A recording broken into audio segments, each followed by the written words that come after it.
Verses 1 to 51. That Moses did not number the people but when God commanded him. David in his time did it without a command, and paid dearly for it. God was Israel's king, and he would not have this act of authority done but by his express orders. Moses, perhaps, by this time, had heard of the blessing with which Balaam was constrained, sorely against his will, to bless Israel, and particularly the notice he took of their numbers, and he was sufficiently pleased with that general testimony borne to this instance of their strength and honor by an adversary, though he knew not their numbers exactly, till God now appointed him to take the sum of them. Eleazar was joined in commission with him, as Aaron had been before, by which God honored Eleazar before the elders of his people, and confirmed his succession. It was presently after the plague that this account was ordered to be taken, to show that though God had in justice contended with them by that sweeping pestilence, yet he had not made a full end, nor would he utterly cast them off. God's Israel shall not be ruined, though it be severely rebuked. They were now to go by the same rule that they had gone by in the former numbering, counting those only that were able to go forth to war, for this was the service now before them. The account that is here kept of the families of each tribe, which must not be understood of such as we call families, those that live in a house together, but such as were the descendants of the several sons of the patriarchs, by whose names, in honor of them, their posterity distinguished themselves and one another. The families of the 12 tribes are thus numbered of Dan but one, for Dan had but one son, and yet that tribe was the most numerous of all except Judah, v. 42, 43. Its beginning was small, but its latter end greatly increased. Zebulun was divided into 3 families, Ephraim into 4, Issachar into 4, Naphtali into 4, and Reuben into 4, Judah, Simeon, and Asher, had 5 families apiece, Gad and Benjamin 7 apiece, and Manasseh 8.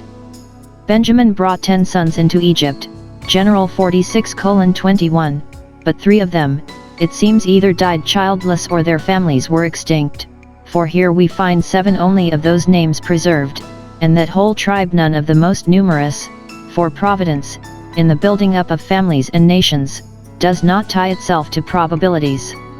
The barren hath borne 7, and she that hath many children has waxed feeble. 1 Sa. 2:5. The numbers of each tribe.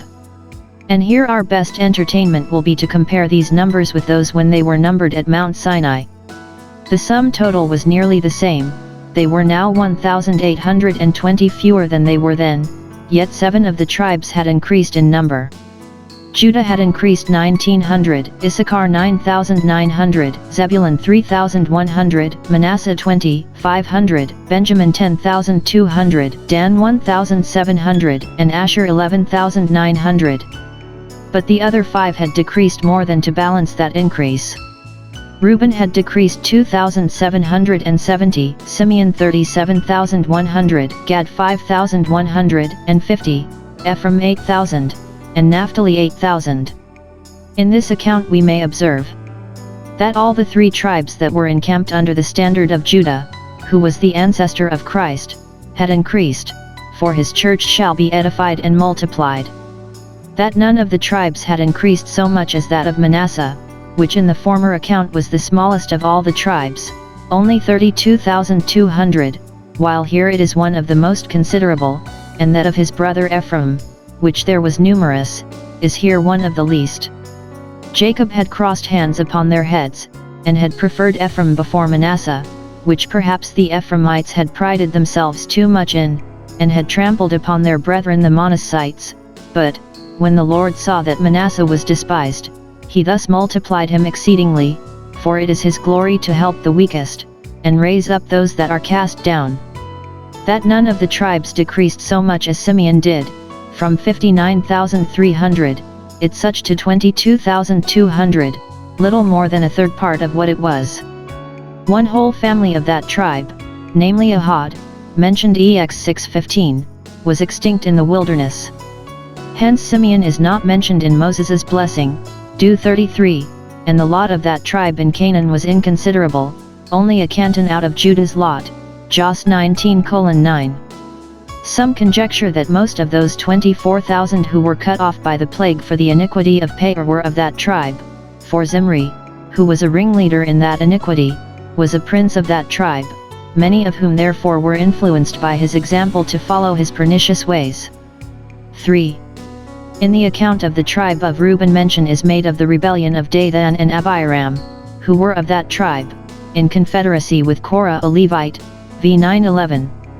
Though the story had been largely related but a few chapters before, yet here it comes in again, as fit to be had in remembrance and thought of by posterity, whenever they looked into their pedigree and pleased themselves with the antiquity of their families and the glory of their ancestors, that they might call themselves a seed of evildoers. 2 things are here said of them. That they had been famous in the congregation, v. 9. Probably they were remarkable for their ingenuity, activity, and fitness for business, that Dathan and Abiram that might have been advanced in due time under God and Moses, but their ambitious spirits put them upon striving against God and Moses, and when they quarreled with the one they quarreled with the other. And what was the issue? Those that might have been famous were made infamous, they became a sign, v. 10. They were made monuments of divine justice. God, in their ruin, showed himself glorious in holiness, and so they were set up for a warning to all others, in all ages, to take heed of treading in the steps of their pride and rebellion. Notice is here taken of the preservation of the children of Korah, v. 11, they died not, as the children of Dathan and Abiram did, doubtless because they kept themselves pure from the infection, and would not join, no, not with their own father, in rebellion. If we partake not of the sins of sinners, we shall not partake of their plagues. These sons of Korah were afterwards, in their posterity, eminently serviceable to the church, being employed by David as singers in the house of the Lord.